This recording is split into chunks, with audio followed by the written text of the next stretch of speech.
¡Hey! ¿Llegaste? ¡Sí! ¡Celebremos!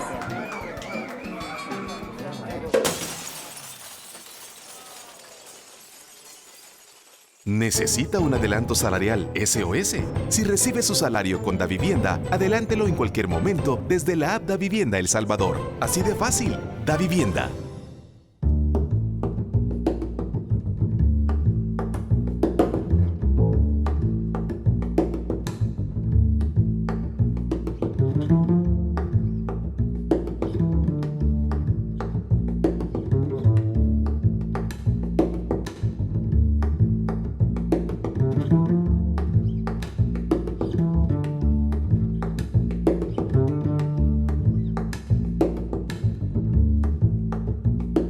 Muy buenas noches, amigos televidentes. Bienvenidos a un nuevo episodio de Focos y de su segmento Zoom. Héctor Dada, 80 años. Este es el tema que nos ocupa esta noche, hablando del ingeniero civil, economista, ciudadano comprometido con la democracia y las transformaciones económicas y sociales de El Salvador, político, humanista cristiano y socialdemócrata, fundador y militante de la democracia cristiana y concejal en la alcaldía con Napoleón Duarte y diputado en los años 60. Profesor universitario de Economía, canciller de la República en la primera Junta Cívico-Militar de Gobierno, miembro de la segunda Junta, exilado en México, asesor e investigador de la Comisión Económica de América Latina CEPAL en los años precisamente del exilio en los 80s, director de la Facultad Latinoamericana de Ciencias Sociales Flaxos. Uno de los fundadores de Iniciativa Ciudadana, impulsó la candidatura de Héctor Silva, a quien acompañó en el Consejo Municipal de San Salvador. Diputado por Iniciativa Ciudadana, CDU, secretario general y diputado de Cambio Democrático y ministro de Economía en los primeros 3 años del gobierno de Funes. El mes de abril recién pasado, Héctor Dada Iresi cumplió 80 años. En Focos hemos querido celebrar una vida ejemplar de tanta contribución a nuestro país. Antes de pasar precisamente a ver esta reseña, quiero darle la bienvenida a Héctor Dada. Bienvenido, Héctor. Buenas noches, Alberto, y un saludo también a tu audiencia. Bueno, vamos a ver esta reseña que hemos preparado en Focos sobre la vida tan interesante, tan plena de Héctor Dada.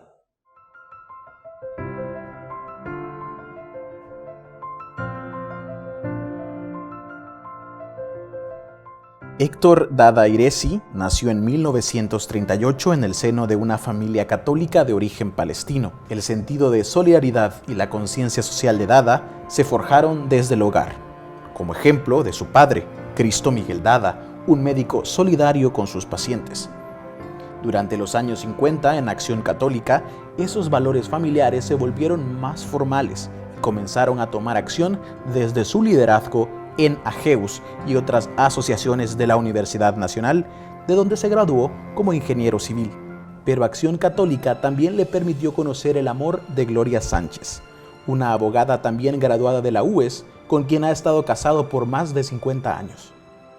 Creo que lo importante es que mi papá nos inyectó con su ejemplo y sus enseñanzas un gen de preocupación social, preocupación por el prójimo y el compromiso de ser coherente y honesto con lo que uno es, con lo que uno piensa y con lo que uno dice profesar, ¿verdad?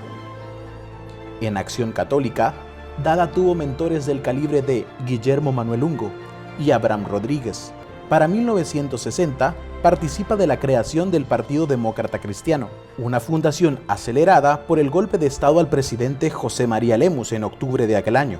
Años más tarde, se incorpora como concejal del gobierno municipal capitalino de José Napoleón Duarte hasta 1966, además de 2 periodos como diputado hasta 1970. Por sus críticas a la guerra con Honduras, es tildado incluso por demócratas cristianos como antipatriota, y decide aceptar una beca de economía en la Universidad de Lovaina en Bélgica en 1970. Pues yo le digo, el papá de uno siempre es el superhéroe, ¿verdad? Cuando uno es chiquito, y supongo que en la vida de las personas suele pasar que cuando crecen, ese superhéroe se vuelve como más humano, más una persona común y corriente. Pero en el caso de nosotros, yo creo que nuestro papá ha seguido siendo nuestro héroe. Es un gran ejemplo para nosotros como hijos y es alguien que ha sido tan fiel a lo que cree, tan coherente y que nos ha inculcado valores de una forma sin revés. Es decir, no podemos tomar esos valores a la mitad. A su regreso de Lovaina en los 70, se desarrolla en la UCA como docente y jefe del Departamento de Economía. Para el golpe de Estado de 1979, funge como canciller y miembro de la Segunda Junta Revolucionaria de Gobierno. Pero el ambiente político, tras el asesinato de Mario Zamora, se vuelve insostenible, renuncia y sale al exilio a México. Héctor militó en la política en el momento más álgido cuando surge el golpe militar del 79. Fue llamado a la Junta y él siempre cerca de Monseñor Romero. Y cuando ve que el proyecto político se mancha de sangre, él siente que no puede en conciencia seguir en ese cargo y renuncia. Un hombre que no buscó nunca su bien, sino el bien del país. Héctor, por otra parte, un hombre con una capacidad de análisis impresionante. Esa ironía fina que le caracteriza para desarmar al adversario que quiere venderle una mentira como si fuera verdad. Héctor es un tesoro para El Salvador. En 1992, tras los acuerdos de paz, regresa al país y decide acompañar a Iniciativa Ciudadana y los siguientes movimientos políticos que lo llevaron de nuevo como concejal de San Salvador, diputado y ministro de Economía más recientemente. Héctor lo conozco desde hace más de 40 años. En la vida política, ministro, concejal, diputado, ¿verdad? Y es un hombre coherente desde entonces, sus principios, sus planteamientos los ha mantenido a lo largo de toda su vida. Eso, de no andar como veleta de un lugar para otro, es una gran virtud que se encuentra muy poco. Hoy, Dada lleva una vida más tranquila como esposo, padre y abuelo, pero sin dejar de expresar su opinión en diversos espacios. Una opinión fundamentada y crítica de la realidad, inspirada en los valores de solidaridad y conciencia social que le inculcó su padre hace poco más o menos de 80 años.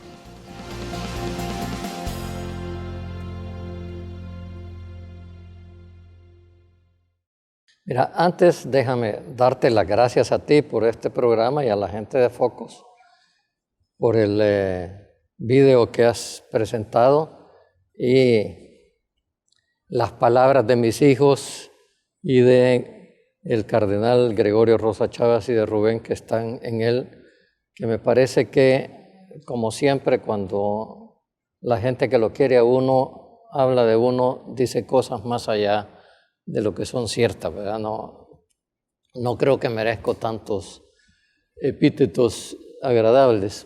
Comencemos, Héctor, desde el principio, hablando de tus padres de origen palestino, católicos, que incidieron en tu sensibilidad y en tu toma de conciencia. Bueno, mi padre era originalmente de religión ortodoxa griega. Mi padre se convirtió al catolicismo cuando se iba a casar con mi mamá. No era un hombre muy practicante, era un hombre creyente en Dios, muy crítico de los sacerdotes, lo que se llamaba entonces un anticlerical, ¿verdad? Mi mamá sí era una mujer católica tradicional, muy preocupada por infundirnos los principios cristianos. Y lo que recibí sobre todo de mis padres es un sentido de honestidad muy intenso, también de exigencia intelectual.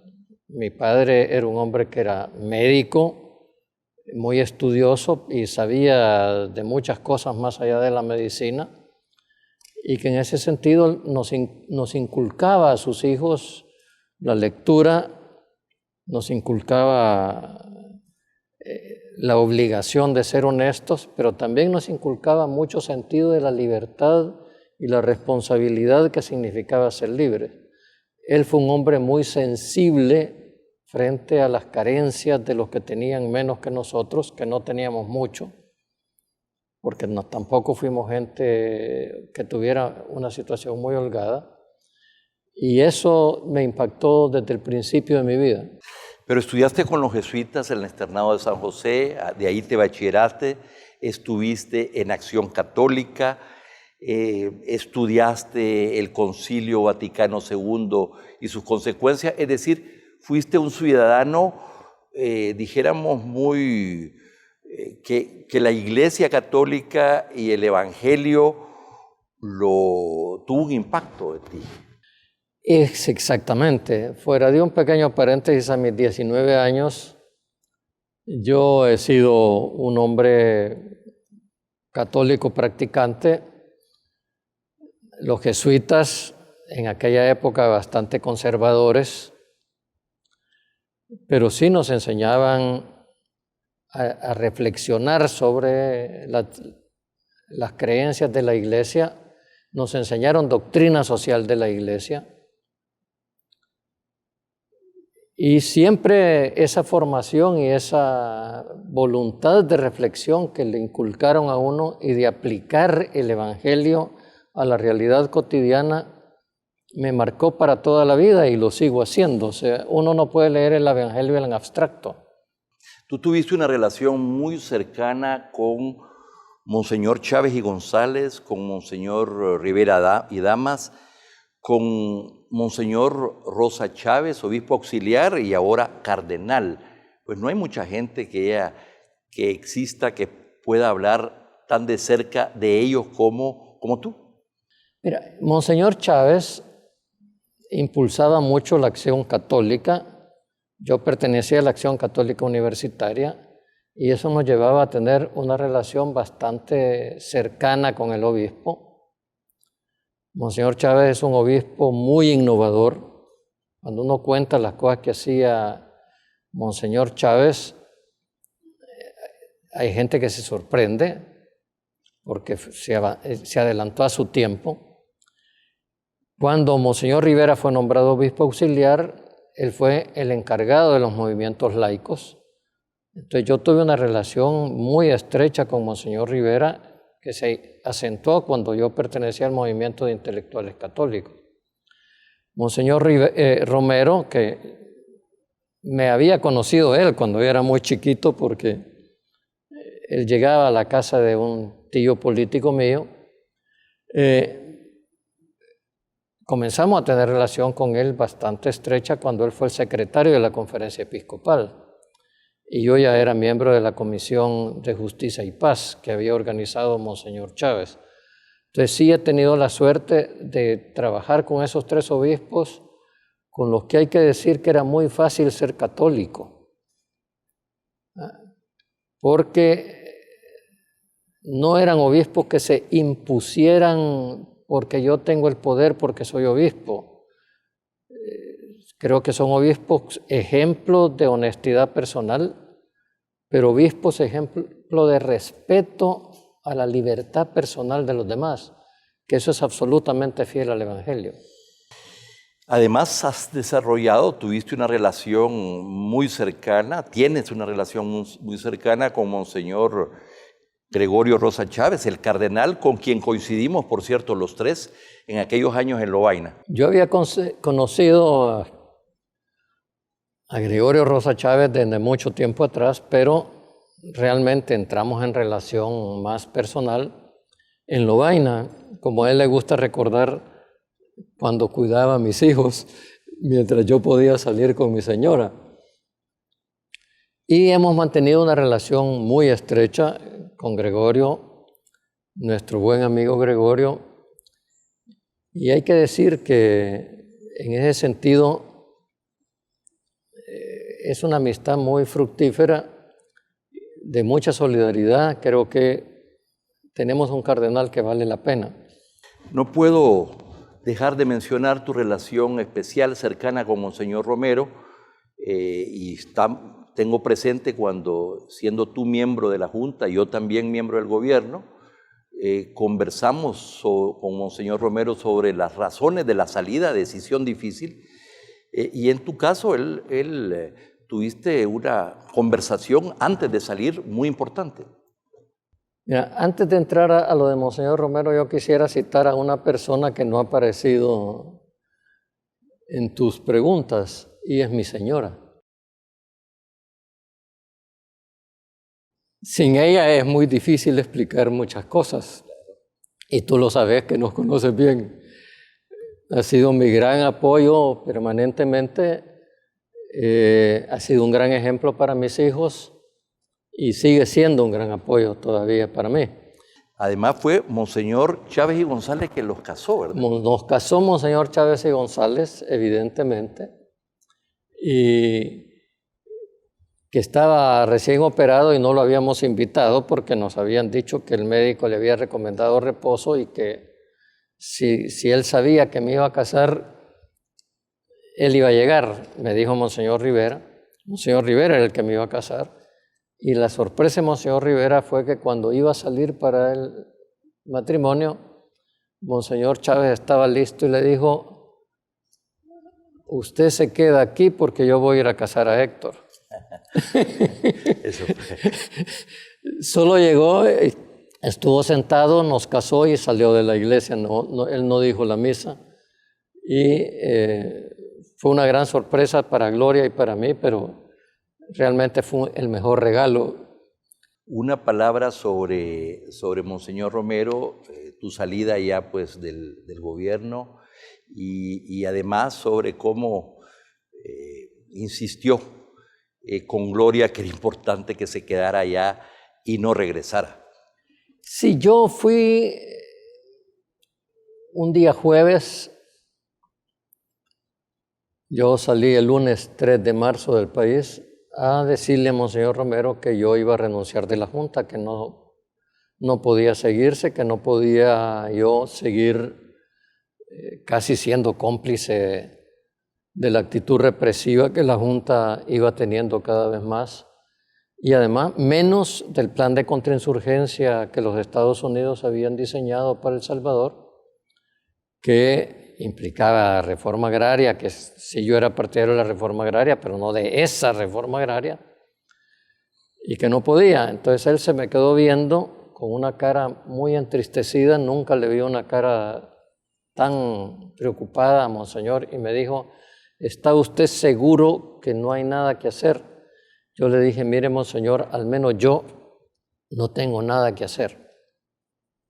Entonces me dijo: esto es muy serio lo que me está diciendo. Sí, Monseñor, creo que he hecho todo el esfuerzo que yo podía hacer, pero hay fuerzas muy superiores a las nuestras. Y yo me fui para México el lunes siguiente. Mi señora, por cierto, fue la que fue a entregar mi renuncia a la Junta de Gobierno para mostrar que siempre ha sido mi respaldo. Unas semanas después, dentro del mismo mes de marzo, ella decidió irme a ver a México, pero con la idea de regresar. Se fue a despedir de Monseñor Romero a preguntarle si no quería nada para mí, y Monseñor Romero le dijo: no, lo que quiero es que usted se quede en México. Entonces Gloria le dijo: Monseñor, pero Héctor no tiene trabajo en México, no tiene ingresos, yo necesito trabajar, tengo 4 hijos. Entonces él le dijo: Gloria, a usted la pueden matar, váyase, quédese allá. Entonces Gloria le dijo: Monseñor, el que está en riesgo de muerte es usted. Y Monseñor le dijo: mire, Gloria, usted está casada y tiene hijos. Usted tiene que salvar su vida y estar con su esposo y sus hijos. Yo soy obispo, yo tengo que estar aquí con mi pueblo, entonces no se preocupe por mí, quédese en México. Todavía cuando estaba en México, el jueves siguiente a que ella llegó, me habló por teléfono, que no me había hablado nunca. Cuando yo estaba en México no habíamos estado en contacto. consiguió el teléfono, que creo que Gloria se lo había dado, y me habló y me dijo, ¿ahí está su señora? Sí, le dije, sí, monseñor. Entonces me dijo, ella dice que se va a regresar. Sí, monseñor, eso dice. Entonces me dijo, quítele el pasaporte y el boleto del avión para que no regrese, que se quede allá porque aquí la van a matar. Ya se lo quité, monseñor, le dije. Pero recuerde lo que Gloria le dijo al despedirse. Y entonces me dijo, pero Gloria ya le debe haber contado lo que yo le respondí. Buenas noches. Y me colgó. El lunes siguiente lo mataron a él. Vamos a ir a un corte comercial. Ya regresamos.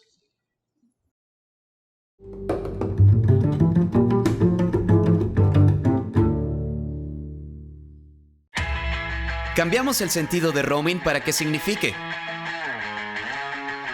viajar, descansar, trabajar, salir, emocionarse. Porque ahora tenemos un continente conectado, con América sin fronteras, 16 países para hablar y navegar, con tarifa local desde Canadá hasta Argentina, incluido en los nuevos planes postpago 360 a partir del plan 40. ¡Claro que sí!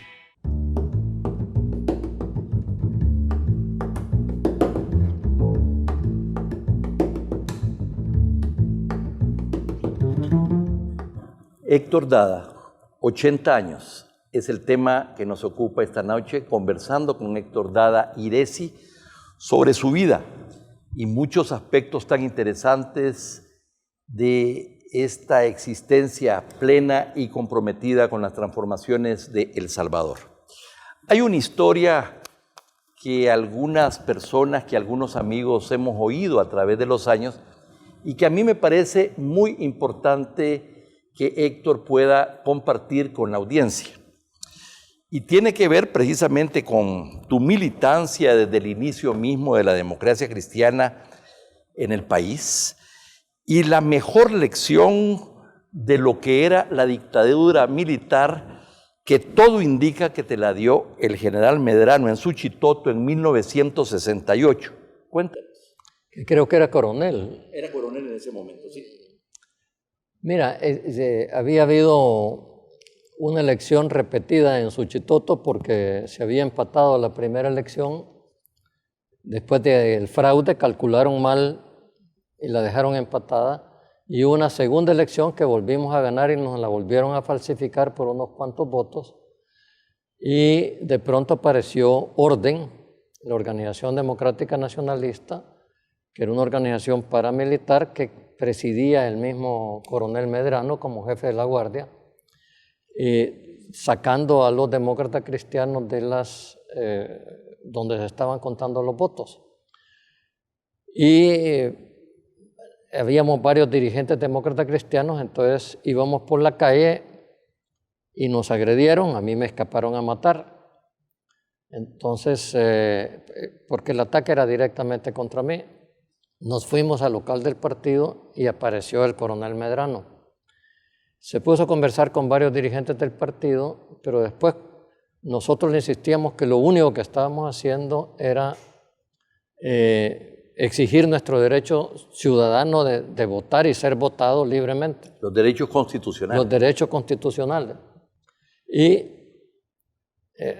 yo fui el que me puse más insistente con él y de pronto se exasperó y me dijo una frase que, como tú dices, yo considero la mayor lección de política que yo he recibido en mi vida. Me dijo, muchacho, ¿cuándo vas a entender que lo más subversivo que hay en este país es pedir que se cumpla la Constitución? Mejor hacerte comunista para que yo te pueda joder, dijo él, con la Constitución en la mano. Está más claro que el agua eso, ¿verdad? Sin palabras.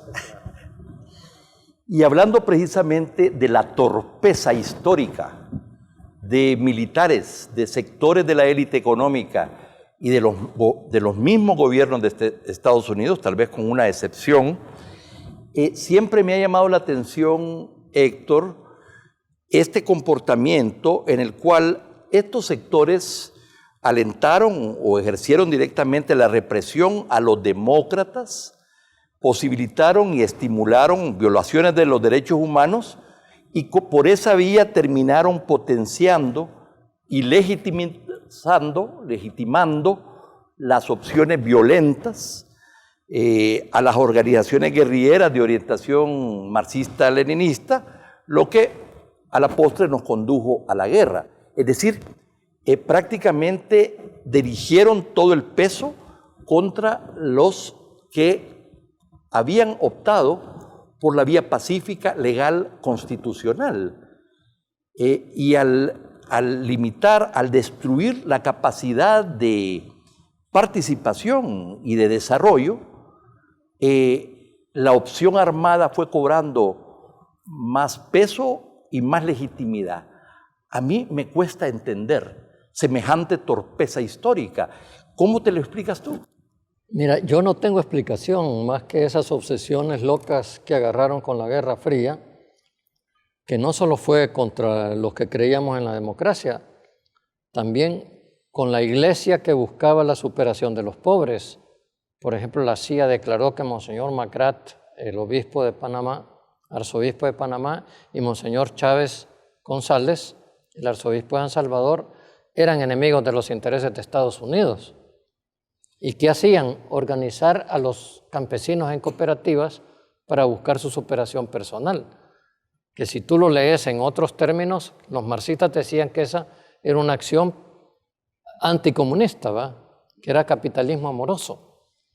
Entonces, trabajaron contra las elecciones. Yo que tú sabes que tengo buena memoria para ciertas anécdotas, a mí el año 72 me dijo un gringo que había sido agregado político o miembro de la embajada, no me acuerdo si había sido agregado político. Los felicito, los demócratas cristianos ganaron las elecciones de este año, fue en diciembre del 72, pero ustedes son lo suficientemente inteligentes para comprender que no les podíamos entregar el gobierno, así en primera persona.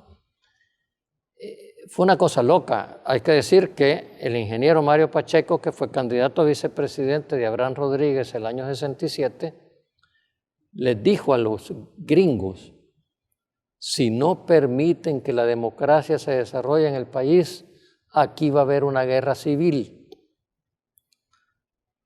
Se les dijo, no quisieron entenderlo, ni aquí ni en muchas partes. Bueno, es el retraso de estos sectores, pero también de los Estados Unidos. Por supuesto, entiendo que las condiciones de la Guerra Fría, el triunfo de la Revolución Cubana, etcétera, pudo haber tenido alguna incidencia o se buscó también de pretexto, ¿verdad? Sí, lo que pasa es que ellos tenían el temor de que los intereses de las oligarquías opresivas, al ser debilitados, le abrirían la puerta a una situación de acuerdo loca, y construir la democracia no era un objetivo de ellos. Tú y yo vivimos muy de cerca las condiciones que condujeron al golpe de Estado de octubre del 79 y a la conformación de la primera y segunda Junta de Gobierno en la que participamos. Cada vez que yo pienso sobre esta experiencia, me inclino a pensar que ese golpe y esas juntas estaban desde el inicio condenadas al fracaso. ¿Qué piensas tú? Mira, yo creo que fue casi como jugarse la última posibilidad de evitar un sangramiento en el país. Y nuestra esperanza de los demócratas que ingresamos a ese gobierno era que la juventud militar podía realmente imponerse sobre los sectores más conservadores del ejército, que hay que decir estaban ligados a organismos de inteligencia norteamericanos. Pero rápidamente la juventud militar se fue debilitando. Yo diría que cuando se dio el golpe había una posibilidad, no una probabilidad, sino una posibilidad que se fue volviendo cada vez más débil en la medida de la primera junta. Pero Héctor, ahí nombraron ellos mismos, o cayeron en la trampa de nombrar a coroneles que tenían otra visión y que estaban, como tú dices, más vinculados precisamente a la estrategia contrainsurgente. Pues sí, una visión contrainsurgente y en el peor sentido de la palabra, que al principio era sin reformas, después con algunas reformas, y después la reforma ya contrainsurgente que se hizo en marzo de 1980. Pero sí, la Junta no tuvo mucho destino, fue el último esfuerzo que se podía hacer para evitar la guerra, pero también existía la terrible confianza de que en 6 meses podían vencer a la guerrilla. De acuerdo. Algo que nos toca también de cerca, Héctor, es precisamente los proyectos, llamémosle democrático, progresistas, de tercera vía, del cual nos hemos visto involucrados. Y vale la pena preguntarse, más allá de las contribuciones, ¿por qué, en tu opinión, estos proyectos han fracasado en El Salvador? Mira, yo creo que hay 2 cosas, Alberto. Primero, que estos proyectos han sido encabezados por personas que muchas veces hemos creído que basta tener un serio análisis académico en el sentido más abstracto posible y hemos tenido poca capacidad de vender en el sentido político de la palabra un proyecto serio que asuma la sensibilidad de la población. No hemos tenido verdaderamente éxito en ese sentido, pero además las condiciones del país son bastante negativas. Creo que también dábamos por supuesto que las virtudes de la democracia eran muy atractivas para sectores modernos del empresariado, que resulta que han ido asumiendo las direcciones de las empresas y han sido menos modernos de lo que nosotros suponíamos. O sea, tuvimos ideas bastante ingenuas en cierto sentido con respecto a eso, que de alguna manera el Partido Comunista, que tenía una visión marxista, pero de la revolución democrático-burguesa también la tuvo, también quiso hacer alianza. Y hay que decir, los pocos empresarios que tuvieron esas ideas progresistas, como Enrique Álvarez, lamentablemente muy olvidado en el país, terminaron adhiriéndose a una visión violenta de la solución política ante la incapacidad de encontrar respuesta ni en su medio, ni en unas clases medias que se comprometieran con una visión democrática. Y la visión del sector modernizante, dijéramos, del sector privado, pareciera que fue más en términos del área, dijéramos, económico y aún institucional del Estado, pero sin un claro proyecto democrático. Esto era válido tanto en los 70s, pero pareciera también después de los acuerdos de paz, donde todo el capital le apostó arena, porque por primera vez en la historia crearon su propio partido, mientras que el PCN era el partido de los militares con el cual, por supuesto, tenían una relación. Y en ese sentido, siempre se sintieron muy orgullosos de que comenzaron a ganar elecciones legítimamente. Sí, el PCN era un partido conducido por militares porque había una alianza que llamábamos, y en términos sociológicos nada despectivos, oligárquico-militar.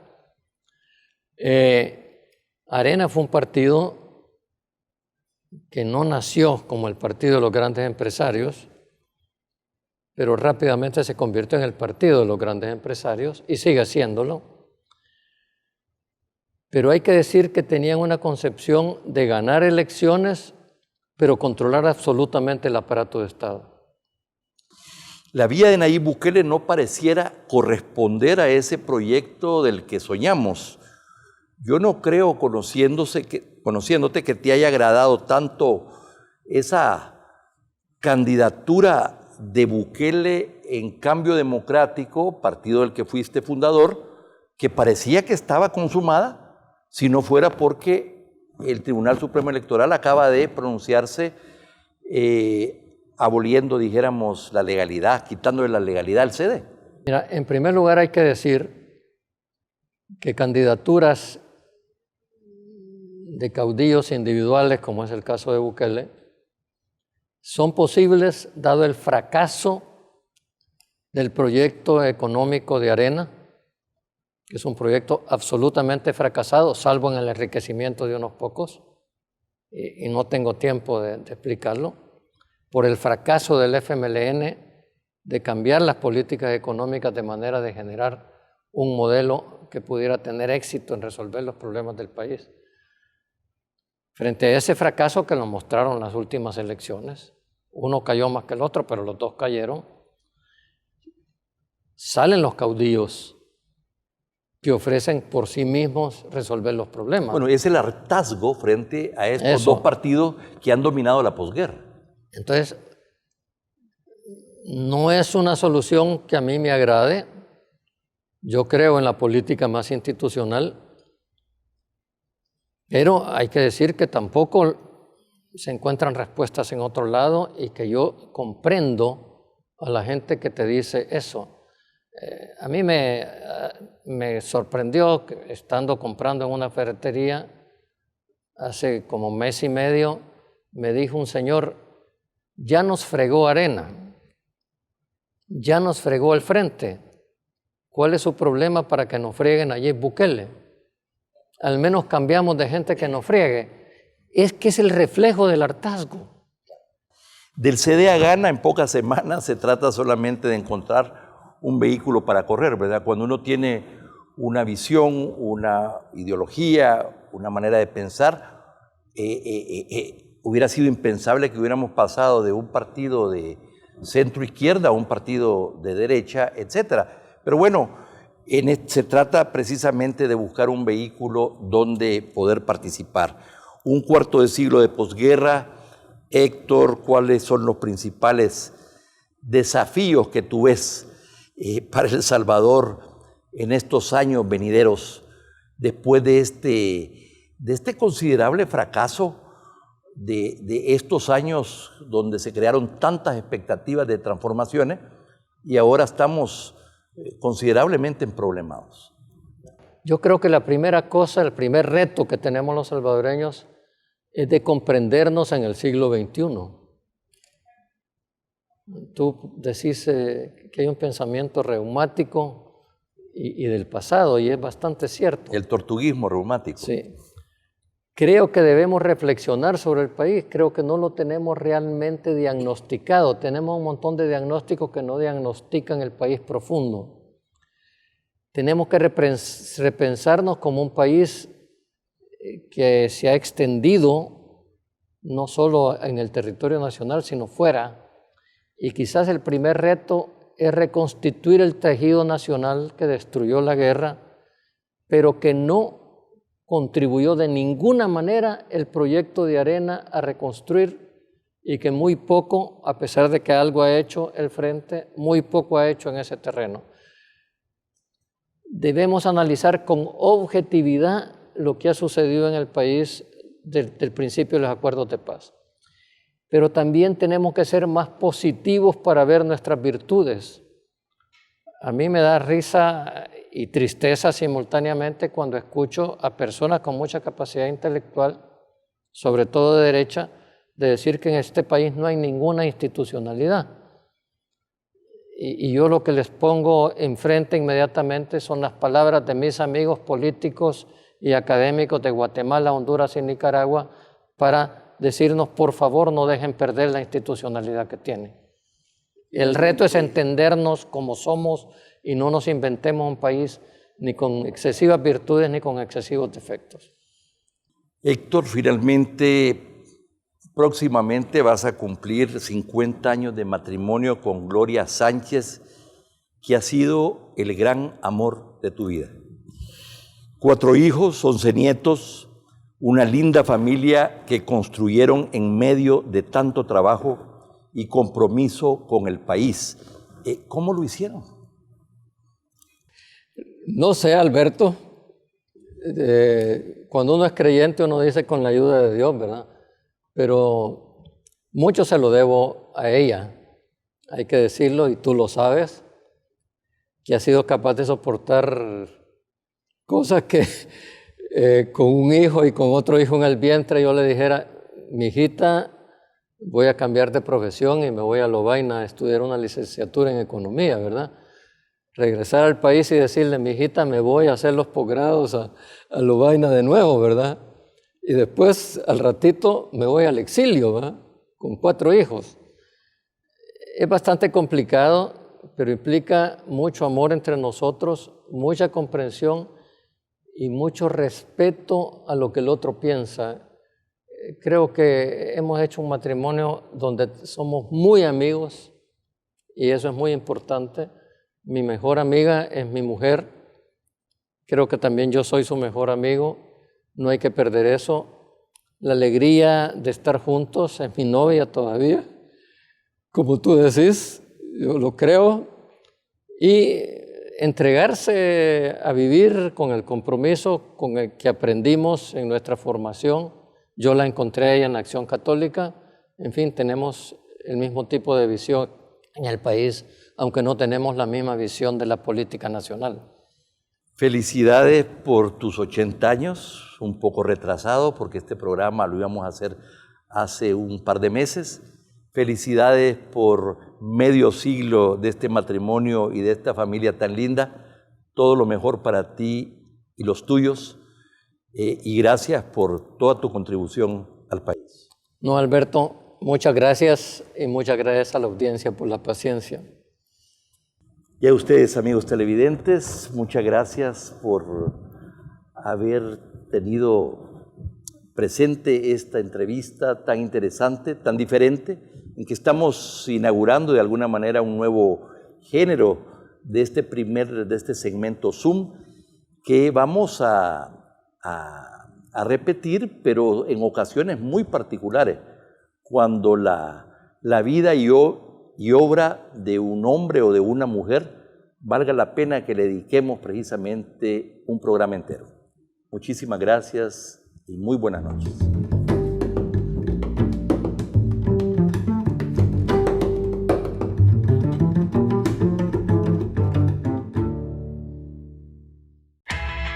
Cambiamos el sentido de roaming para que signifique viajar, descansar, trabajar, salir, emocionarse. Porque ahora tenemos un continente conectado, con América sin fronteras, 16 países para hablar y navegar, con tarifa local desde Canadá hasta Argentina, incluido en los nuevos planes postpago 360 a partir del plan 40. ¡Claro que sí!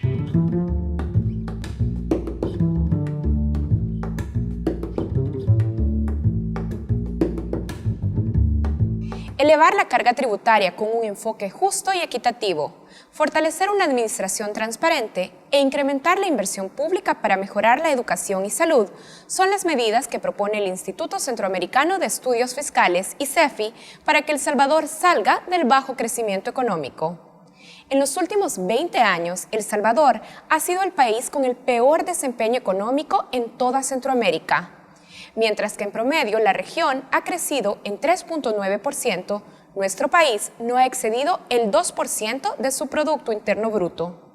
Para cambiar esta realidad, el ICEFI propone un acuerdo fiscal justo, transparente e incluyente, resultado de un consenso entre fuerzas políticas y sociedad civil, en el que se pacten las medidas sobre cómo incrementar los ingresos, priorizar los gastos, reducir la deuda y establecer mecanismos de transparencia. ICEFI propone que el acuerdo fiscal incluya el aumento de la carga tributaria con un enfoque equitativo.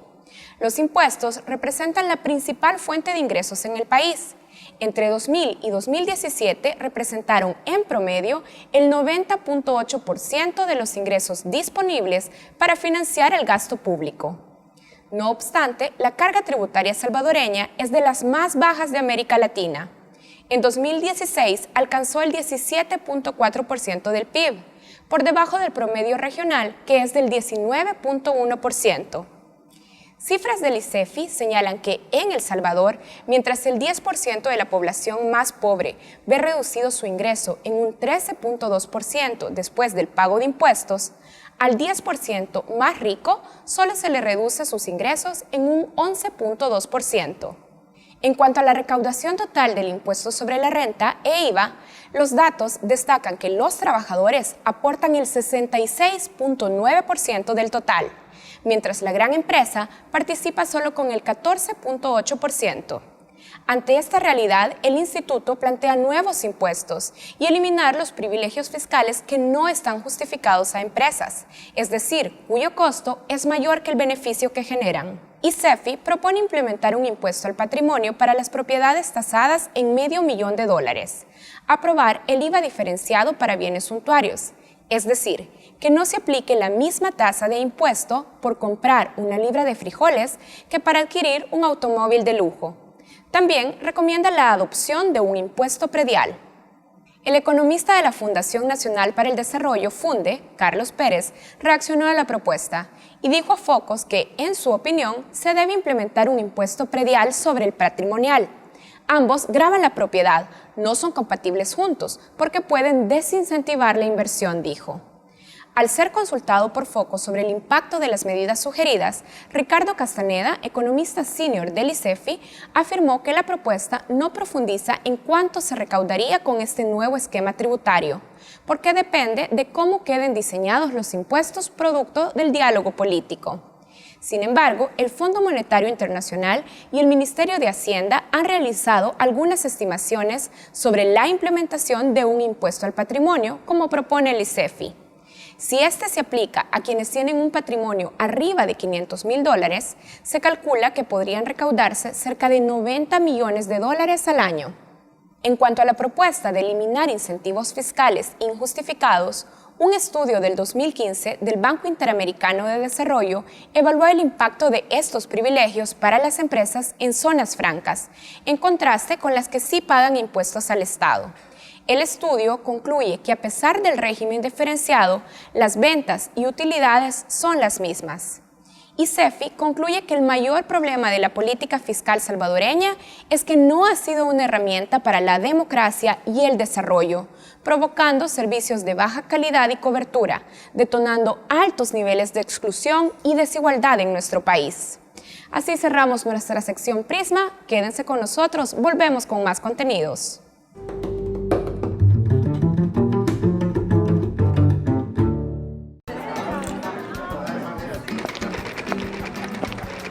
¡Hola, familia!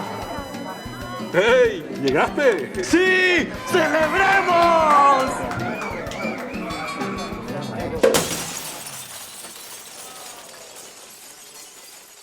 ¿Necesita un adelanto salarial SOS?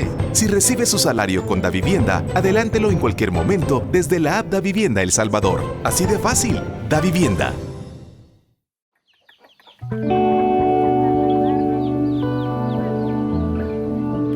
A sus 61 años, Juana Hernández es una lideresa natural.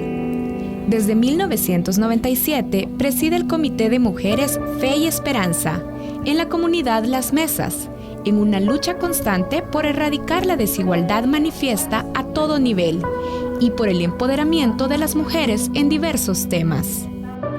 Las Mesas es una comunidad ubicada en el Departamento de la Libertad, jurisdicción del Cantón El Cimarrón. En ella habitan una veintena de familias que fueron desplazadas por la guerra. Aquí se formó en el 1985. ¿Y de dónde venían? Veníamos de San Salvador. ¿La mayoría? La mayoría, o sea que como verdad por el conflicto de la guerra también, verdad, fue que llegamos a San Salvador y logramos venirnos ya para acá. Juana es jefa de hogar. Vive con su madre y su hija menor. Y al igual que las otras 20 familias que forman la comunidad, una parte importante de su día lo dedica a conseguir, recolectar y consumir con suma austeridad el agua. Según CEPAL, una persona en el promedio mundial tiene acceso a 6 millones de litros de agua para el consumo humano al año. En El Salvador, esta cifra es de 474,000 litros por habitante.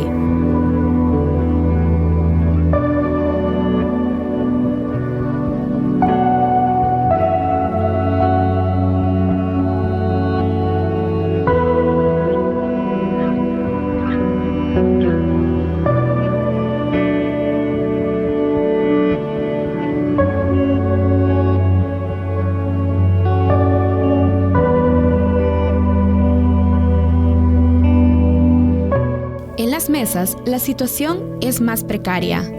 Juana dispone a la semana de unos pocos cántaros, una pila, un barril, un río y reservorios colectivos para atender el consumo en su hogar y para el resto de sus actividades diarias, como lavar ropa y para sus aves de corral. Pues nosotros la deficiencia del agua, también eso nos preocupa, aunque el derecho al agua, ¿verdad? Todos como humanos, todos tenemos el deber de tener el derecho al agua, ¿verdad? No tiene que ser un vital limitado, tiene que ser lo más que sea suficiente. Y con lo del gasto para cada familia también va bien limitada, porque tenemos que ir midiendo el agua, dependiendo la familia que tanto es de grande, así es el consumo del agua. Este año, la cosecha en general podría ser precaria por la sequía, y al no tener acceso al agua, complica aún más la situación. Pero la sequía no es nueva. Hace 3 años no cosecharon nada de maíz y tuvieron que comprar el quintal hasta en $22. Bueno, aquí se cultiva maíz, frijoles, ¿verdad? Y maicillo. Y el huerto, ¿verdad? Que siempre cada quien anda luchando por tener su pequeño huertecito familiar. Así le llamamos, familiar, porque cada quien lo trabaja.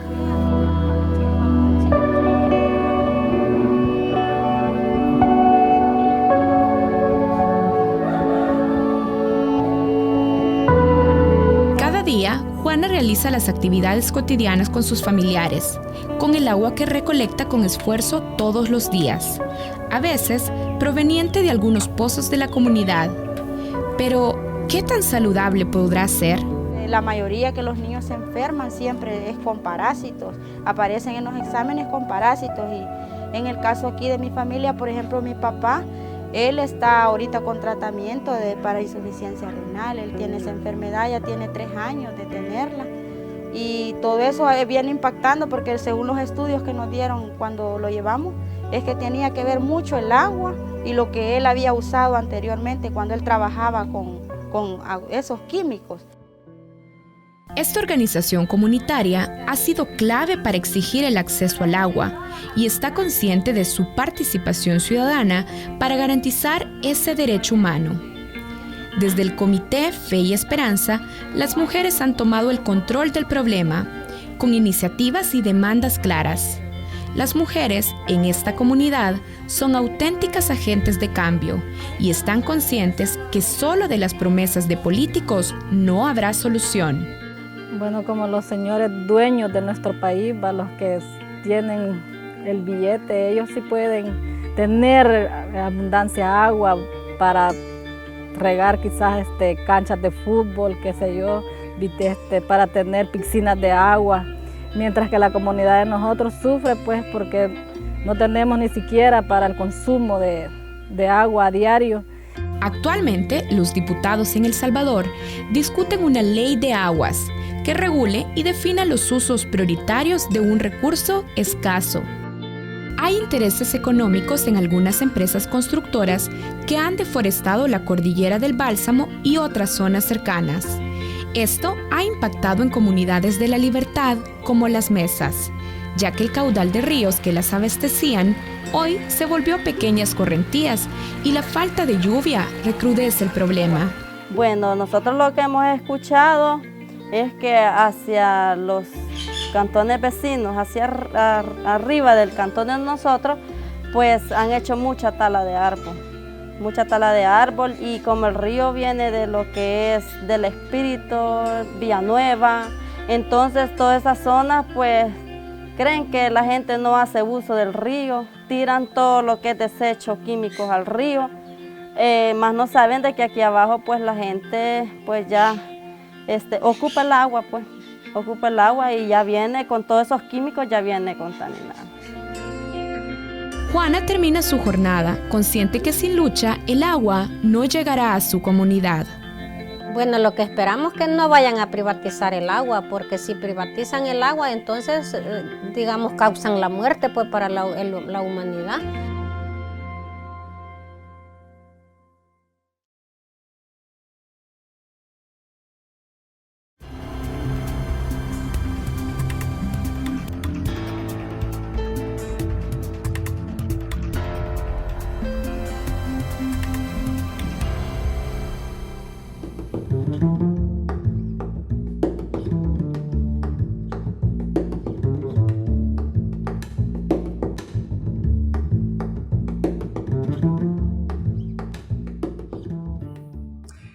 Buenas noches, bienvenidos a Matices. Karen, buenas noches. Buenas noches, Saúl. Buenas noches a todos los que ya nos acompañan en nuestra entrevista.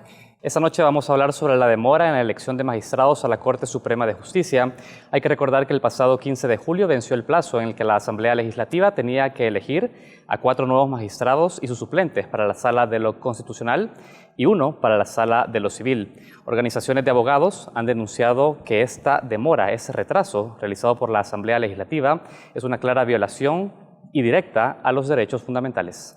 También tenemos que decir que dentro de la misma asamblea se han alzado voces denunciando retrasos y repartos de cuotas en la comisión política, la unidad encargada de construir el acuerdo de elección. Estas voces han advertido que con potenciales negociaciones entre los partidos políticos por fuera del seno de dicha comisión se están cometiendo actos de corrupción. Leonardo Bonilla asumió como diputado en la Asamblea Legislativa el pasado 1 de mayo y se convirtió en el primer parlamentario no partidario de la historia de El Salvador. Su perfil ha tomado relevancia en las últimas semanas por asumir públicamente una denuncia de irregularidades en la elección de estos magistrados. Karen, esta noche Leonardo Bonilla nos explica los motivos por los cuales también está argumentando esto y explicar también el proceso de elección de magistrados a la Corte Suprema de Justicia. Buenas noches, Leonardo, bienvenido a Focos. Buenas noches, gracias por esta invitación. Es primera vez en este programa, un placer estar con ustedes, rindiéndole cuentas al pueblo salvadoreño. Bueno, Leonardo, cuando reseñábamos que dentro de la misma asamblea han habido voces que han protestado por cómo se está llevando a cabo el proceso de construcción de la lista de favoritos para ser electos como magistrados, justamente nos estábamos refiriendo a su voz, por ejemplo, que desde la misma asamblea ha denunciado, pero también fuera de la Asamblea Legislativa. De hecho, el Centro de Estudios Jurídicos de El Salvador presentó una demanda ante la Comisión Interamericana de Derechos Humanos por el retraso en la elección de magistrados en la asamblea. El CEG reprochó que no se haya convocado una comisión política para deliberar públicamente sobre este tema. Nos gustaría empezar por ahí. ¿Cómo evalúa usted la labor que está realizando la comisión política, de la cual usted es miembro también, que ya se ha retrasado por más de 10 días en la elección de magistrados? Yo he hecho algunas solicitudes dentro del seno de la comisión política, entre ellas la primera es, o más bien la primordial, que se haga la deliberación de los diferentes perfiles que se van a proponer o que ya propusieron cada uno de los partidos políticos. Cada partido político ha presentado una lista de quienes ellos consideran deben ser los magistrados de la Corte Suprema de Justicia, propietarios y suplentes. Lamentablemente no coinciden todas las listas. En ese sentido no se puede hacer una elección, pero antes de hacer una elección se debe deliberar, y la misma sentencia de la Sala de lo Constitucional respecto a este caso señala que debe existir una deliberación al respecto y que el dictamen que baje al Pleno para la aprobación o elección de los magistrados vaya razonado. ¿Qué razonamiento puede llevar un dictamen si no ha existido deliberación? Y cuando yo digo que todo el proceso me está pareciendo a mí, es una apreciación particular y no es una acusación como reclamaron algunos diputados, es un panorama que yo estoy advirtiendo que aparentemente habrán reparto de cuotas. ¿Cómo vamos a saber eso? Hasta que se elijan a los magistrados. Cuando se elijan a los magistrados yo podré decir, hubo reparto de cuotas. Sin embargo, usted en sus declaraciones, cuando argumentó esto, cuando dice es potencial un reparto de cuotas en la medida que existan determinados perfiles en las listas de preferencia de los partidos políticos, usted estaba evidenciando que por seleccionar a determinados perfiles existía el riesgo de que haya un reparto de cuotas. Sí, es que definitivamente tiene que existir un estudio. Yo he presentado un baremo y en ningún momento he dicho que el que yo he presentado tiene que ser el patrón para que se elijan a esos magistrados. Si otros partidos políticos tienen resultados diferentes en base a un estudio técnico, entonces tenemos que deliberar en la mesa y ellos me dirán, tú tenés en la posición 30 peor evaluado a uno que tenemos en la 1, nosotros, como mejor evaluado por estas y estas razones. Y cuando se haga esa deliberación, yo tendré que reconocer si me he equivocado o si realmente ya es deliberado un puntaje que no corresponde. ¿Pero qué nombres le llevaban a usted, qué nombres en esas listas le llevaban a usted a concluir de que existía un potencial reparto de cuotas por parte de los partidos políticos? Ahora, no voy a hablar de nombres por ahora, porque yo no quiero lacerar la imagen, porque tienen señalamientos de los candidatos. Hasta que resulte electa hasta que sean electos los magistrados y los nombres que figuren en esa lista, considere yo que no deberían de ser parte de la Corte Suprema de Justicia, tendré que decir las razones del porqué y decir los señalamientos. Por este momento no lo quisiera decir, pero hay nombres que no aparecen, y eso sí lo pueden consultar dentro del baremo, mejor punteados, en el que yo presenté, que aparecen en la lista de los partidos políticos, pero que no argumentan las razones de por qué esas personas que en mi baremo no están bien punteadas, ellos sí las tienen bien punteadas. Es decir, que digan, ok, tú presentaste este informe, pero es el tuyo, y ellos tienen derecho, y yo soy solo un diputado, y las demás fracciones tienen derecho a presentar también un informe y desvirtuar el por qué, o argumentar más bien el por qué los candidatos que ellos proponen son mejores que los que estamos proponiendo. Ahora, quiero aclarar algo. El Centro de Estudios Jurídicos ha hecho señalamientos. Yo también los he hecho. El Centro de Estudios Jurídicos, creo, ha presentado una lista de posibles que coincide con la que yo he presentado. Pero también coincide esa lista que yo he presentado con la que hizo ISD. El Centro de Estudios Jurídicos es muy vinculado a la derecha, la ISD muy vinculada a la izquierda, y yo no tengo nada que ver con ellos. Claro que he recibido insumos de ellos para la evaluación, algunas preguntas que quisieron que yo trasladara, y tengo la responsabilidad de hacerlo, pero no estoy siendo influenciado por ninguno de ellos dos. Y vale la pena decir que ahora estábamos platicando con algunos diputados de Arena y la lista que yo he presentado básicamente coincide con la de ellos. Entonces, el problema es que hay otros partidos que no están dispuestos a dar los votos. Ahora, Leonardo, antes de seguir hablando del baremo y de los perfiles, pero en la Asamblea Legislativa sí que han existido reuniones entre los partidos políticos, incluso reuniones bilaterales. Norman Quijano, de hecho, aceptaba en declaraciones a la prensa que se habían reunido con representantes de los partidos políticos, altos representantes de los partidos políticos. Estas reuniones han existido en secreto y por fuera de la comisión política. Yo siempre he tratado de ser responsable con lo que digo, y a mí no me consta. Ahora, si ellos mismos ya lo han dicho, pues bueno, ¿qué más prueba que eso? Y es la comisión política la que tiene que deliberar, no negociar. En la comisión política no se debe de llegar solo a un acuerdo de nombres, se debe deliberar, pero ni se está buscando el acuerdo dentro de la comisión, porque hemos visto que por lo menos los medios de comunicación han estado en la comisión política, pero se han nada más presentado las listas, ni se ha deliberado, ni se ha buscado un consenso adentro, se está buscando, según palabras de los mismos diputados, en acuerdos entre partidos políticos, y desde ahí ese panorama no apunta a nada positivo ni transparente. Evidentemente dificulta poder tener un criterio si usted no ha participado en esas reuniones que, digamos, por su propio concepto han sido privadas entre los partidos políticos y en el que usted probablemente no ha participado. Digo, probablemente no han surgido esas reuniones, pero usted no ha participado de ellas. Pero tienen también de contexto una elección presidencial y la necesidad de establecer acuerdos al menos de 5 años en los que hayan votos dentro de la Asamblea Legislativa para darle gobernabilidad al próximo presidente de la República.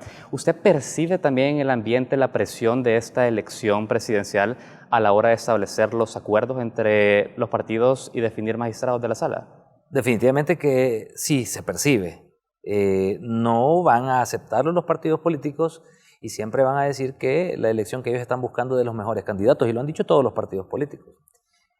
Espero que no sea así, y siempre en cada una de las entrevistas digo, espero equivocarme, pero todo está apuntando a que también el elemento de la campaña presidencial vaya a influir. ¿Por qué? Bueno, estamos viendo cómo el tema de Nayib Bukele en una posible incursión en Ghana podría quitar una alianza con la derecha, porque ahora se vuelve en competencia, y en ese sentido son votos que podrían influir en la elección de ciertos magistrados o no. De hecho, Norman Quijano dijo la semana pasada también en declaraciones a periodistas que las reuniones entre Nayib Bukele y Ghana habían detenido la negociación o la discusión de los posibles candidatos a magistrados. Yo estuve en esa comisión en la que se hizo esa expresión, pero no entendí al final si lo había solo planteado o esa había sido una excusa para no elegir.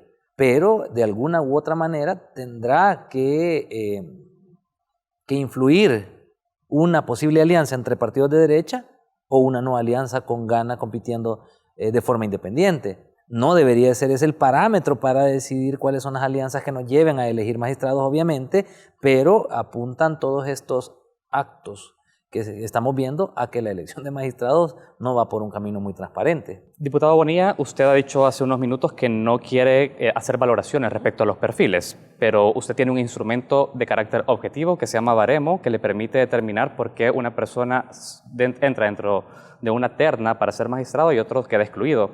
Y le voy a preguntar por dos personas específicas, por Carlos Pineda y por Sonia Cortés de Madrid, porque esos dos perfiles han sido señalados como elementos que han bloqueado la negociación dentro de la comisión política.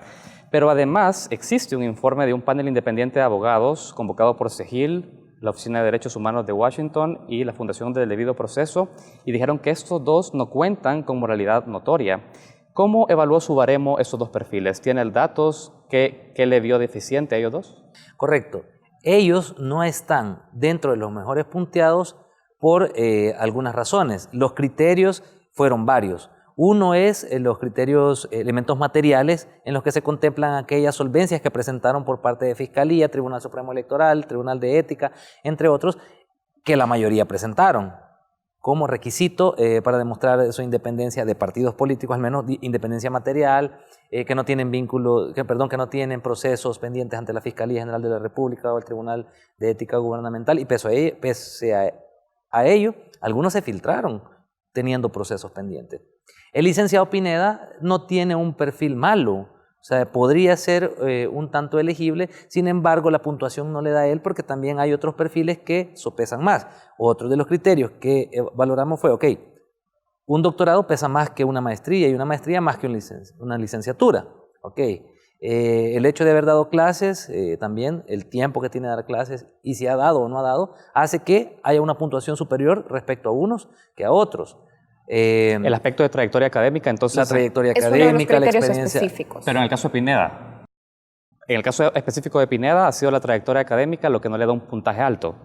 Son varios elementos, no solo es la trayectoria académica, pero además, en el caso del licenciado Pineda, muy particularmente, que bien podría aplicar para ser magistrado, hay un conflicto de intereses totalmente visible. Y el problema es que él ha pedido permiso. Bueno, creo que no ha pedido permiso, está en el ejercicio de sus funciones. Si él hubiese renunciado todavía, aún así no hubiese todavía algunas dudas, pero si hubiese renunciado existe la posibilidad de no resultar electo, pero también no existía esa posibilidad de que pudiera cobrárselas por no haber obtenido los votos porque renunció. El problema es que va a volver. Bueno, no renunció ni pidió permiso, está ahí, y eso ejerce cierta presión de alguna manera y es un conflicto de intereses. Claro, en el caso de la licenciada Madrid, sí, la puntuación no le da por otras cosas que son académicas, experiencia laboral, manejo de temas, es por cuestión de idoneidad. No es por otros cuestionamientos. Para hacer la precisión con nuestra audiencia, hay que recordar que Carlos Pineda es el actual jefe de la sección de probidad dentro de la Corte Suprema de Justicia, que tiene a su cargo la investigación y documentación de casos que podrían ir a juicio civil. Solo, Leonardo, antes de hacer la primera pausa, ¿podría entonces hacernos la lista breve de criterios que ha medido en su baremo para que la audiencia tenga clara cuáles son esos criterios con los que usted ha evaluado a los perfiles de posibles nuevos magistrados? Si quieren, después de la pausa lo tengo acá, lo ando en digital y tengo una larga lista de criterios y se los puedo trasladar y los podemos presentar a la población. Bien, vamos a referirnos a los más importantes, a parámetros específicos. Hacemos una pausa y regresamos hablando con el diputado independiente Leonardo Bonilla. Ya volvemos.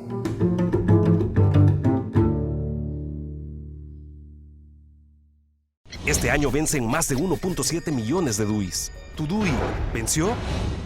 ¡Renuévalo ya! Tu DUI vigente es el único documento que te permite votar, cambiar cheques, tramitar remesas, hacer valer tus derechos y muchos beneficios más. Evita aglomeraciones y haz tu cita en línea en www.dui-sb.com o llamando al 2555-1900. DUI Centro, identificando El Salvador, Mühlbauer y Registro Nacional de las Personas Naturales. Amor, ¿cuándo vamos a comenzar a ir al gimnasio? A mí me prometiste que iríamos de camping. Papi, yo quiero ir al cine. ¡Vamos pues! Solo con tu tarjeta Club LPG ahorras y obtienes más beneficios para tu familia. Suscríbete ya a La Prensa Gráfica y disfruta de promociones y descuentos con todos nuestros aliados. Club LPG de La Prensa Gráfica. Estamos de regreso en la mesa de entrevista de Matices. Recordemos que el pasado 15 de julio venció el plazo de 4 magistrados de la Sala de lo Constitucional y un magistrado de la Sala de lo Civil. Más de 10 días han pasado ya y la Asamblea Legislativa aún no elige a los sustitutos de estos magistrados que terminaron su periodo. Hoy estamos conversando sobre el retraso y los criterios con los cuales se está llevando a cabo esta elección con el diputado independiente Leonardo Bonilla. Leonardo, yo le pedí antes de irnos a la pausa que nos enlistara de manera breve cuáles son los criterios específicos que usted ha utilizado en su baremo, es decir, solo para que la audiencia tenga claro cuáles son aquellos elementos que usted está tomando en cuenta para pesar entre uno y otro candidato o perfil. Por supuesto, se estableció una lista de diferentes criterios adicionales a los que se establecen en la ley para que resulten electos en la FEDAES o en el CNJ ciertos grupos que después pasan por una votación. Entre estos criterios pasan los materiales, los criterios materiales que son las solvencias que ya habíamos mencionado, pero además valoramos también la formación académica, el título que ha obtenido, doctor, o una maestría, una licenciatura. Pesa también el tiempo, si han dado cátedras y cuánto tiempo han dado. Algunos han escrito artículos, otros hasta han escrito libros, y todos esos elementos van pesando. El tiempo de experiencia a veces pesa más, particularmente en la rama, es decir, derecho constitucional, aunque no necesariamente el hecho de que un magistrado tenga estudios o experiencia en temas constitucionales lo excluye, porque puede haber una pluralidad de pensamiento dentro de la misma sala. Una pregunta, que no es un detalle menor. Vemos que otros partidos políticos también han dicho que han evaluado por la vía del baremo a sus potenciales candidatos, pero vemos que los nombres finalmente varían. Llama la atención sobre por qué dista tanto una metodología para darte un nombre que seguramente en tu puntaje está muy abajo, pero para ellos aparece dentro de los primeros 4. ¿Tú has entrado en detalle a poder averiguar aspectos de cómo se han ido construyendo los baremos del resto de grupos parlamentarios?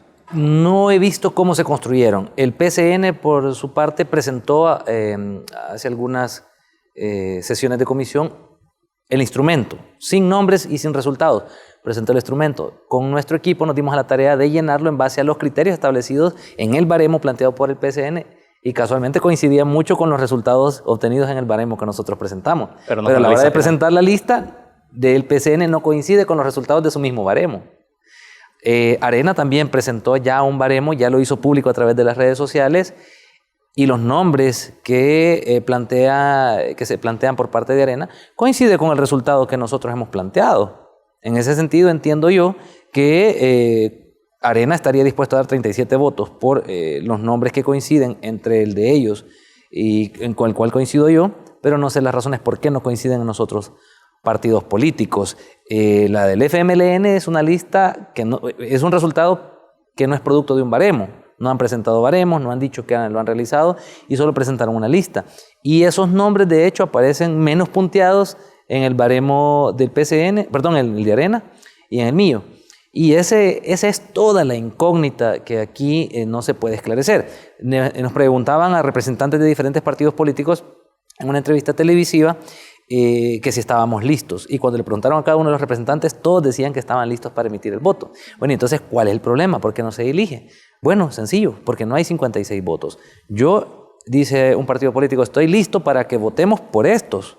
Y entonces viene el otro partido político y dice, yo también estoy listo, pero para que votemos por estos. En ese sentido no coinciden 10 nombres y son 10 magistrados los que se van a elegir. Ahora, Leonardo, solo para terminar de hablar sobre los perfiles, hemos visto que a través de la presión, vamos a decir, a través de los medios de comunicación, también todas las discusiones que han habido en la Asamblea Legislativa, se conoce que hay nuevas listas de candidatos favoritos, digamos, para los partidos políticos. Por ejemplo, entre la lista que usted presentó y la lista que los partidos políticos Gana, Arena y FMLN, PCN y PDC han presentado, hay nombres que ya empiezan a coincidir. Ivette Cardona, por ejemplo, aparece en su lista, aparece en la lista de estos partidos. Aldo Cader también aparece en su lista y aparece en la lista de estos partidos.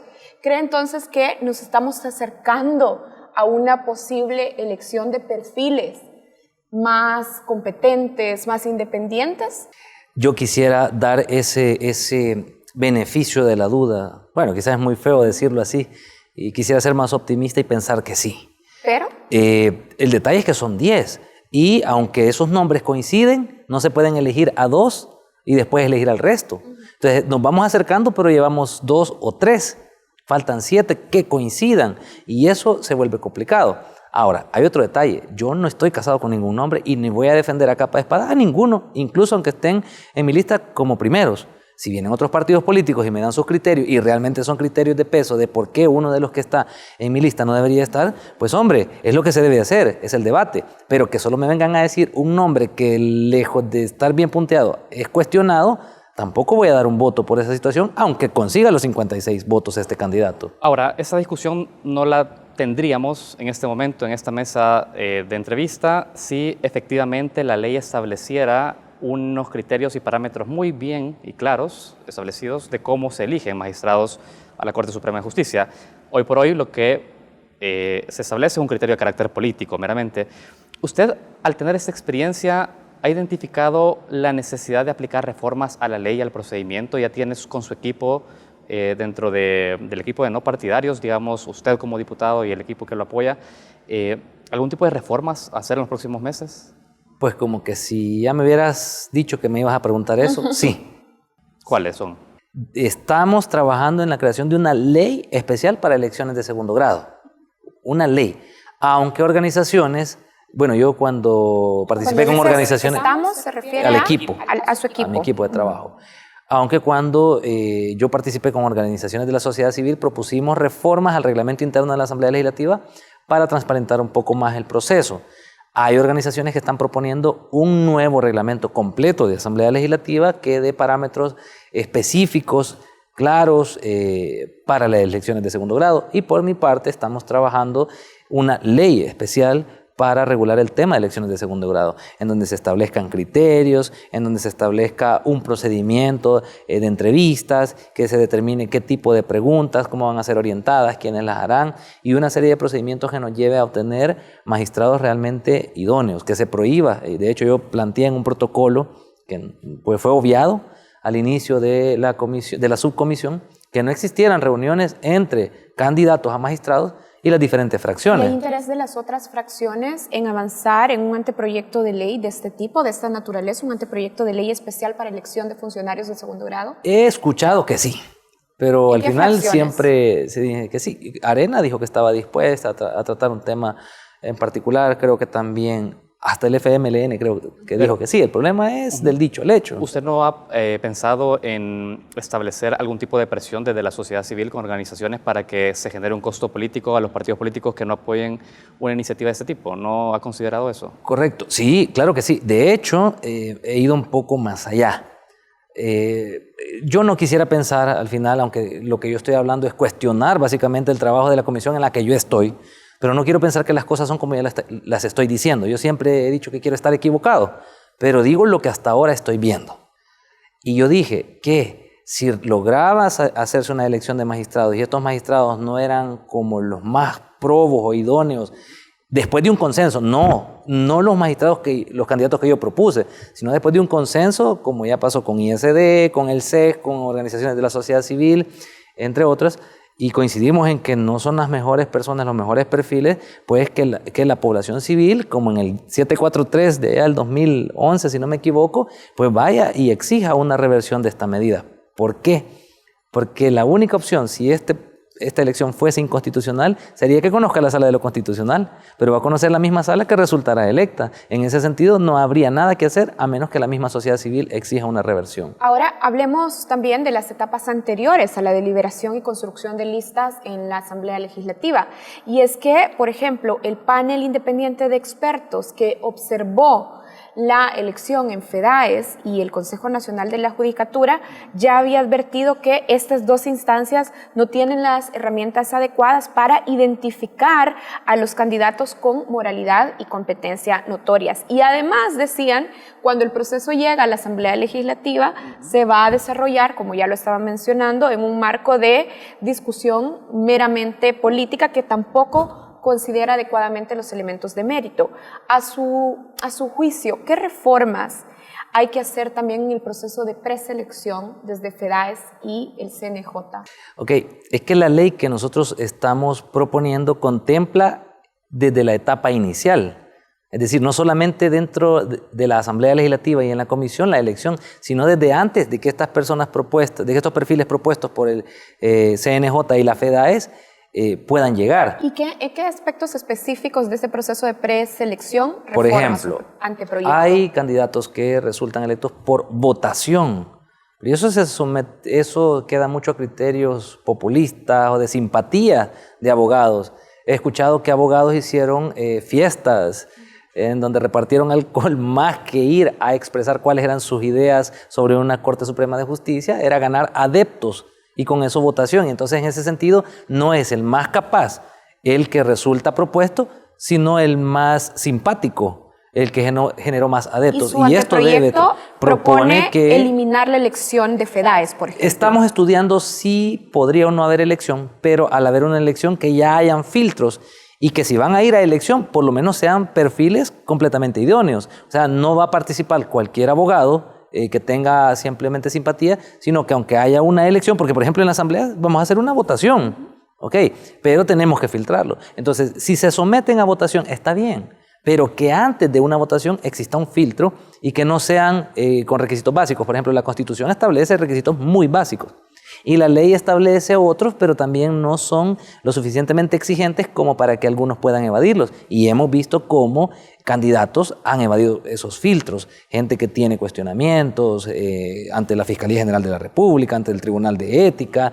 Establecer también un nivel académico muy específico. Si está bien que con una licenciatura pueda llegar a una magistratura, o que se determine que por lo menos una maestría, o que definitivamente sea doctor, que sí tiene que tener experiencia constitucional si va a la Sala de lo Constitucional y experiencia en materia civil si va a la de lo civil, o si eso no es necesario. Todos esos criterios deben incorporarse en esta ley. Diputado Bonilla, estamos cerrando la entrevista, pero antes de esto sí es bueno dejar en claro que la jurisprudencia que la próxima Sala de lo Constitucional vaya a sentar determina el trabajo que usted tiene como legislador, porque es lo que establece su marco de normas y leyes.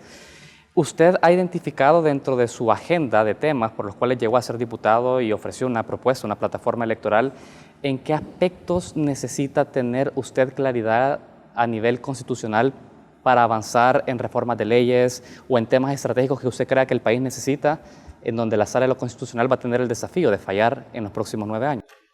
A ver, de que, o sea, repetime bien la pregunta.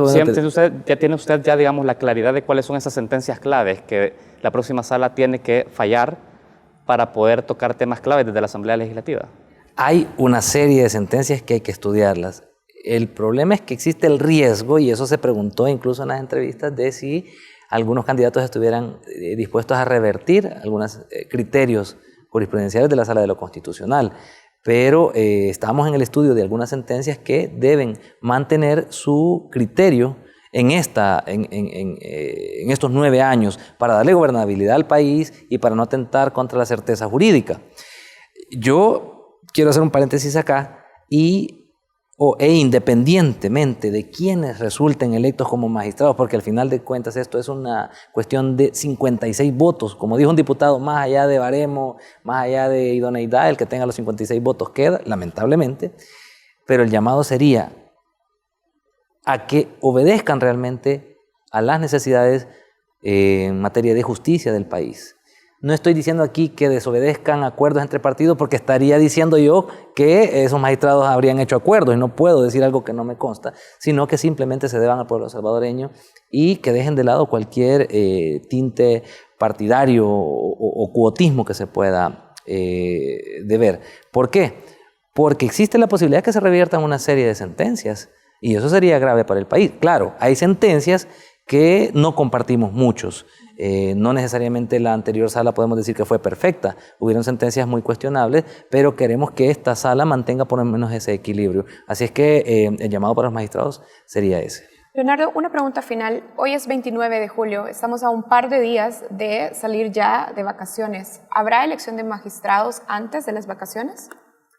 Es bien difícil para mí contestar, pues porque eso debería de pasar por la convocatoria a la Comisión Política, que de hecho está abierta, y eso puede suceder hoy por la tarde, puede suceder mañana sábado incluso, puede suceder el lunes o el martes. Si se reconvocara a la Comisión Política que está abierta, eso en cualquier momento se puede dar. Y yo esperaría que nos fuéramos a vacaciones con una Corte Suprema de Justicia totalmente conformada. Yo esperaría que fuera. ¿Se puede? Sí se puede. ¿De qué depende? ¿Qué Del tan cerca de consenso. esa probabilidad?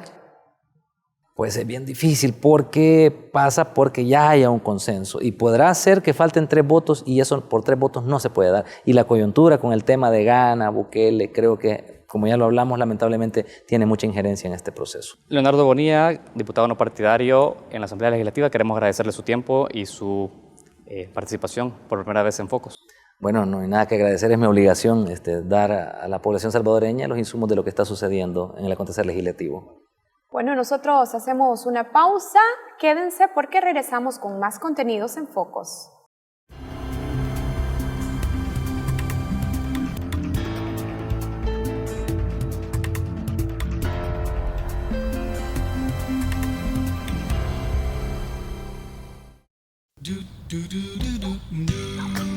Amor, ¿cuándo vamos a comenzar a ir al gimnasio? A mí me prometiste que iríamos de camping. Papi, yo quiero ir al cine. ¡Vamos pues! Solo con tu tarjeta Club LPG ahorras y obtienes más beneficios para tu familia. Suscríbete ya a la prensa gráfica y disfruta de promociones y descuentos con todos nuestros aliados. Club LPG de la prensa gráfica.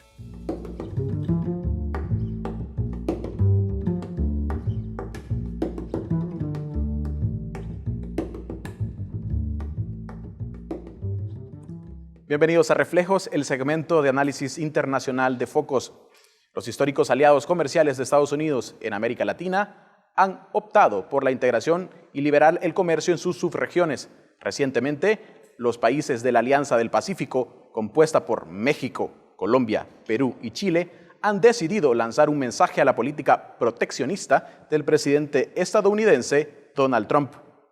Trump ha olvidado a los aliados estratégicos de su país en Europa, Asia y Latinoamérica, al fomentar aún más sus industrias internas y protegerlas con medidas arancelarias que perjudican las relaciones de negocios con sus socios históricos e inclusive con sus mismos vecinos en Norteamérica. China ahora podría ver más atractiva una Latinoamérica más alejada de Estados Unidos. Solo entre los 4 países que lideran la alianza, en conjunto, representan el 38% del PIB de América Latina, el 57% de su comercio exterior y un mercado potencial de cerca de 220 millones de personas. Para conversar sobre este tema, nos acompaña en el estudio René Hernández, economista y profesor de la Universidad de Chile. Bienvenido, René. ¿Qué tal? Muchas gracias. En el contexto de una guerra comercial entre Estados Unidos y China, Barack Obama impulsó el Acuerdo Transpacífico de Cooperación Económica, el TPP, para fortalecer las economías de Latinoamérica, Europa y Asia, y así detener el avance de China continental. Sin embargo, a la llegada de Trump a la Casa Blanca, decide impulsar él una política proteccionista que afecta a estos aliados, con el incremento de aranceles, y implica el retorno de la inversión estadounidense a su propio territorio. La pregunta es, ¿de qué manera el efecto Trump ha rediseñado la estrategia hacia China? Bueno, la política comercial de Estados Unidos está teniendo un giro que no habíamos visto en la historia reciente. Y las primeras manifestaciones de la política comercial de la administración Trump están efectivamente orientadas a apoyar lo que se conoce el programa de América Primero, American First. Lo que se busca es básicamente privilegiar los tratados bilaterales con respecto a tratados regionales o a tratados hemisféricos. Y esto de alguna forma altera la ecuación y las relaciones las relaciones internacionales que se habían estado gestando en la última década en todo el mundo. Un aspecto importante de esto es que la tendencia de los tratados comerciales y de los acuerdos preferenciales era crear bloques comerciales a gran escala. Y esto se denomina acuerdos megaregionales. El acuerdo transpacífico es uno de ellos, no es el único, y es uno de los acuerdos posiblemente de los más importantes, porque de concretarse estaría conformando el área de libre comercio más grande del mundo y la segunda más grande después de la Unión Europea, si lo contabilizamos por el volumen de comercio. O sea, estamos hablando de 12 países que en conjunto representan el 40% del PIB mundial, que representan el 40% de los flujos de inversión extranjera directa y que representan alrededor de 1/3 del volumen de comercio a nivel mundial. Entonces, es un acuerdo clave e importante, pero que ahora está en entredicho porque la salida de Estados Unidos ya a partir del año 2017, que fue una de las primeras acciones ejecutivas del presidente Trump en su administración, lo que nos están reflejando es que efectivamente hay un giro del tipo de acuerdo hemisférico regional a acuerdos más de carácter bilateral. Y esto lo estamos observando no solamente en el acuerdo transpacífico, sino que también en la renegociación o modernización que se está haciendo del Tratado de Libre Comercio con América del Norte, que lo están renegociando Estados Unidos, Canadá y México.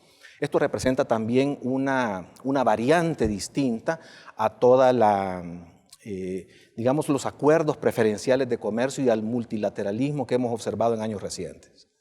¿Qué cambia definitivamente con la salida de Estados Unidos de esta alianza?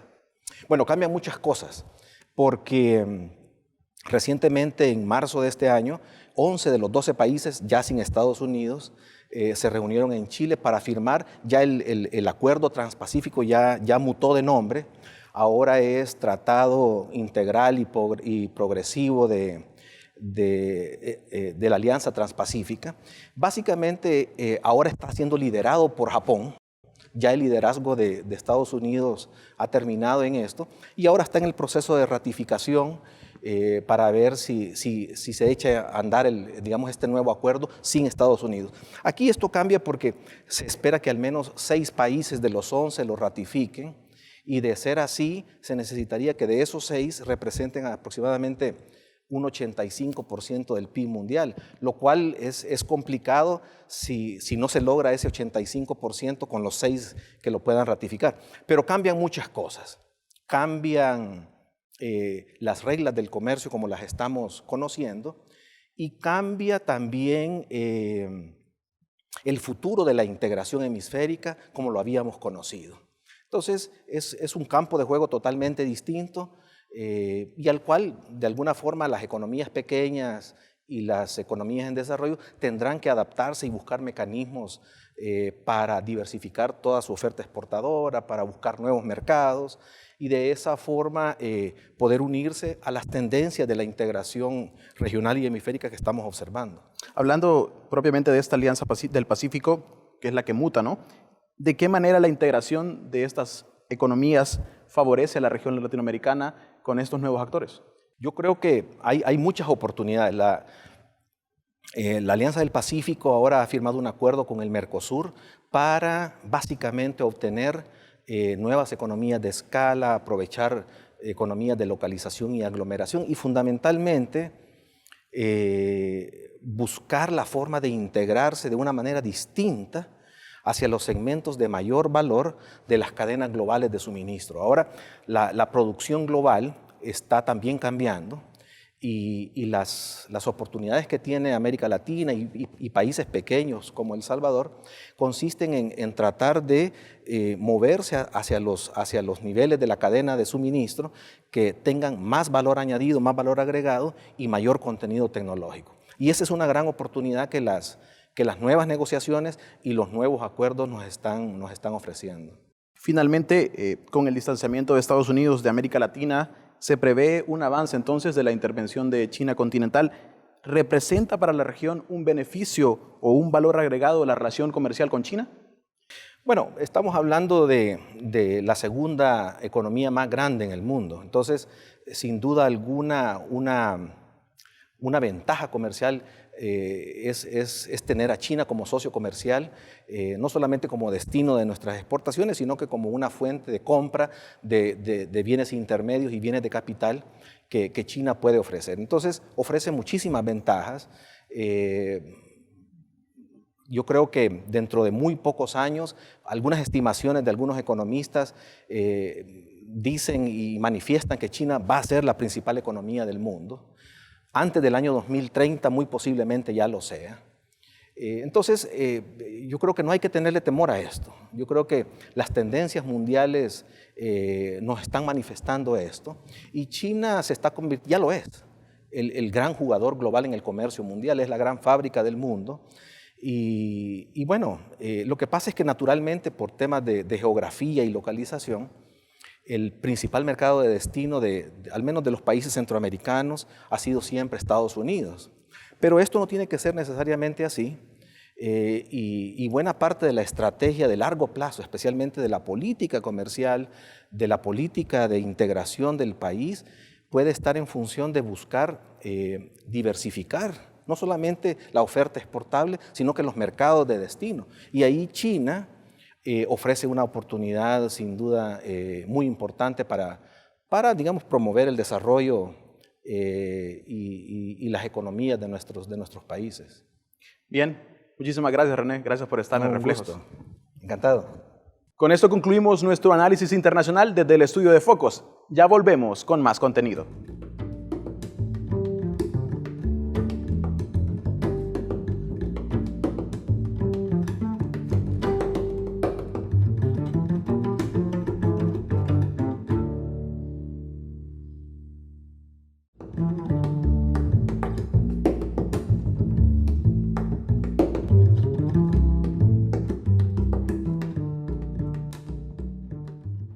Nuestros retratos de este programa ha sido preparado en colaboración con el Museo de Arte del Salvador, el MARTE. Y es que en el museo podemos encontrar la exposición Diálogos en el Arte Salvadoreño, que tiene dos grandes áreas. Hoy recorreremos una de ellas, entre realidad e imaginación, arte del siglo XX. Que lo disfruten. El Museo de Arte del Salvador presenta hasta el año 2022 su exposición Diálogos en el Arte Salvadoreño. Esta es una de sus exposiciones permanentes, las cuales comenzaron desde que el museo abrió sus puertas en el año 2003. La exposición comprende dos secciones. Una lleva como título Donde hubo fuego, arte contemporáneo, que fue curada por Simón Vega, y la segunda sección lleva como título Entre realidad e imaginación, arte del siglo XX, que fue curada por mi persona. Vamos a hacer un recorrido por la sección Entre realidad e imaginación. Esta lleva una cantidad de obras significativas y está compuesta por 4 ejes temáticos. ¿Me acompañan, por favor, a ver esta sección? Vamos a hacer un recorrido en la sección Entre realidad e imaginación, arte del siglo XX, y nos encontramos ante la obra de Roberto Galicia, La Bandera. Esta es una obra icónica de Galicia y se enmarca dentro de toda una producción en donde él muestra planos fragmentados, secciones de elementos dramáticamente presentados por los colores atenuados, y hay una alusión también al derramamiento de sangre del conflicto. Es una obra muy representativa, muy fuerte y muy dramática. Nos encontramos con la obra de Negra Álvarez, El Caminante. Esta es una obra que contiene pintura sobre la superficie de la madera y es una obra muy dramática porque fue motivada por ciertos sucesos que tenían que ver precisamente con toda esta guerra que vivió la población salvadoreña. Ella se sintió muy motivada por todos estos estragos de las minas Quitapié y es por eso de que quiso representar en esta obra un cuerpo humano, parte de un cuerpo humano que no tiene una de sus extremidades. Tenemos también la obra de Mauricio Mejía, Horizontes de Tormenta. Esta es una obra que también tiene ese reflejo de la situación imperante y nos muestra la terrible soledad que vivieron muchas familias que se encontraban divididas por miembros de su grupo familiar algunos combatiendo dentro de uno u otro bando, y también esa soledad en que se vivieron muchas de estas familias, en donde las madres, las esposas, posiblemente tenían algunos de sus parientes fallecidos o desaparecidos. Entonces es una obra que tiene un fondo muy oscuro, la tristeza está reflejada en los rostros, y también lo que tenemos es una alusión en el fondo a una tela que está muy horadada, que es una alusión a la misma bandera, pero también al deteriorado tejido social que estaban dejando estos años.